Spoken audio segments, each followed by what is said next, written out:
Bhildi police દ્વારા વિવિધ જગ્યાએ પોઈન્ટ ગોઠવી કાળા કાચ અને કાયદો ભંગ કરતા વાહનો સામે સ્પેશિયલ ડ્રાઈવ કરવામાં આવી।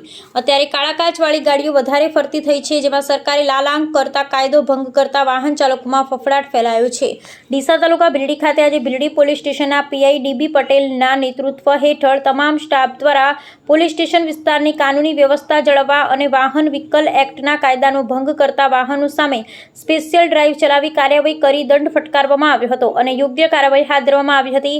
આ અંતર્ગત એએમપીસી નાળા, મુડેઠા નાળા, રામપુરા, લોરવાડા સહિતના વિસ્તારોમાં પોઈન્ટ ગોઠવવામાં આવ્યા હતા, જેમાં તપાસ કરતા 25 બ્લેક ફિલ્મ કાળા કાચવાળી ગાડીઓ તેમજ 5 નંબર પ્લેટ વગરના વાહનો ડિટેન કર્યા હતા। પોલીસ દ્વારા શંકાસ્પદ વાહનો તથા વ્યક્તિઓની ચકાસણી કરવામાં આવી હતી, તેમજ કાયદો અને શાંતિ જળવાઈ રહે તે માટે દેખરેખ રાખવામાં આવી રહી છે। આ કામગીરીને કારણે લોકોમાં સુરક્ષા અને વિશ્વાસનો માહોલ સર્જાયો છે। અહેવાલ બજેરામભાઈ જોશી, ભીલડી।